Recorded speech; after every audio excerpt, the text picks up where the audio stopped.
Are families like mine exploiting our kids by sharing them online? Or are we actually helping the world understand family adoption and autism better?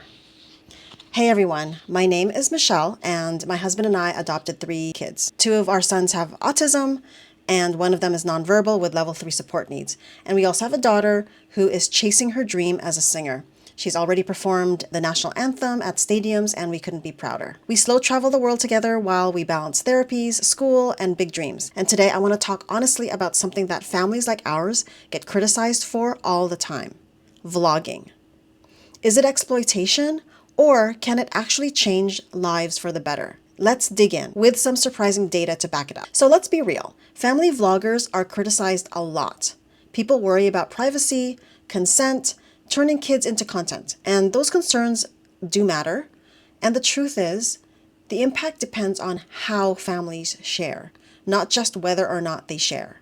So let me explain why I chose to share our family's story and why, backed up by research, I truly believe it can benefit families like ours and the wider world. When I started posting, it wasn't about chasing views. It was about finding the village I wish that I had when I first stepped into adoption and autism. Research shows I'm not alone in this. A 2022 review of online peer support found that mothers of autistic kids who engaged in online communities reported less isolation and better mental well-being.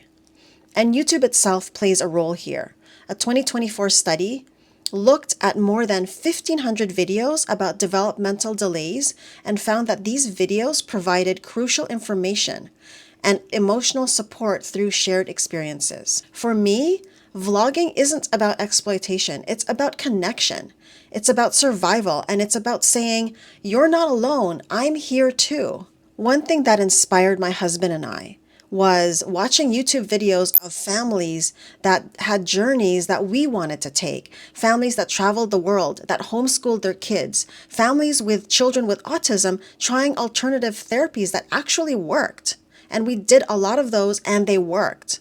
And I have to say that if we didn't get this inspiration from other family vloggers, it would be really hard to find someone else in the world that thought the same way that we did, that could inspire us the way we needed to be inspired. So what's the upside of families sharing their stories online? Let's talk about 5 big ones. Real life education. Autistic adults say that social media gives them identity and information that they couldn't find anywhere else. These fill the gap that schools, doctors, or even nonprofits leave behind. When families share, we're actually building knowledge that sometimes professionals may miss. Okay, number 2 is reducing stigma.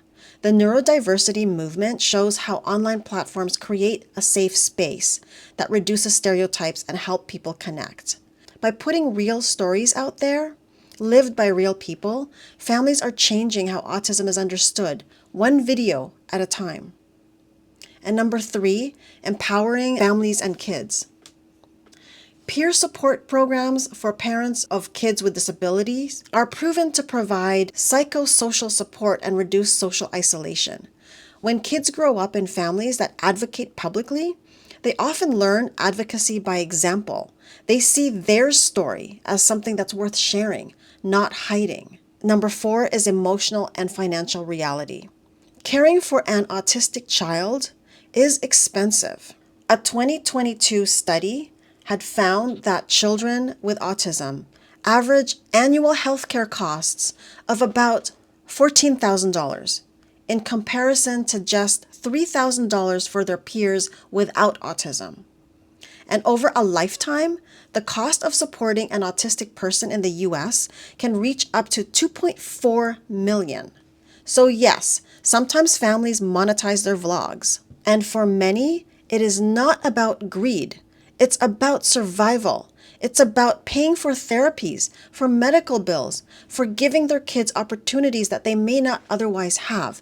This includes parents that cannot work because they have to stay home with their kids. What better way to advocate for their kid than to share their story on social media, have other people see it, have people be inspired, for families that are going through the same thing, finally not feeling alone, and also monetizing so that you could make some residual income that you lost because you couldn't work in the first place because you have a child with special needs. So, of course, there's a line. And I take that line very seriously. For us, that means we don't film traumatic or unsafe moments. We keep those behind closed doors. We focus on dignity, not drama. And as my kids grow, their voices guide what we share. The difference between exploitation and advocacy is not whether or not you vlog. It's respect, intent, and the care you bring into every decision that you make when you turn on that camera. So is family vlogging exploitation? It can be, but done responsibly, it's also education. It's stigma busting. It's connection.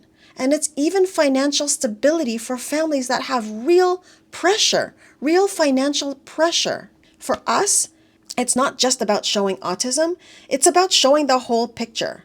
Like Evan's journey, learning how to communicate in his own way in a foreign country. Or Leilani stepping into a stadium to sing the national anthem at just 9 years old while my son is having a meltdown, and how we survived it all and still created a success for my daughter's dream.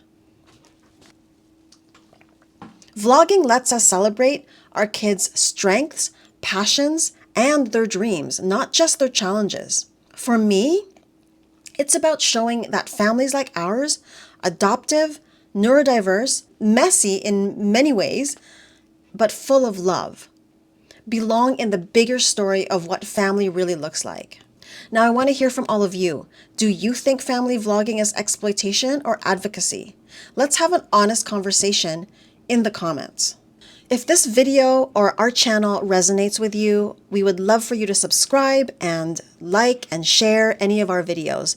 I created this channel, as I said in this video, so I could share our journey, hope to inspire others, and also learn from all of you. Thank you.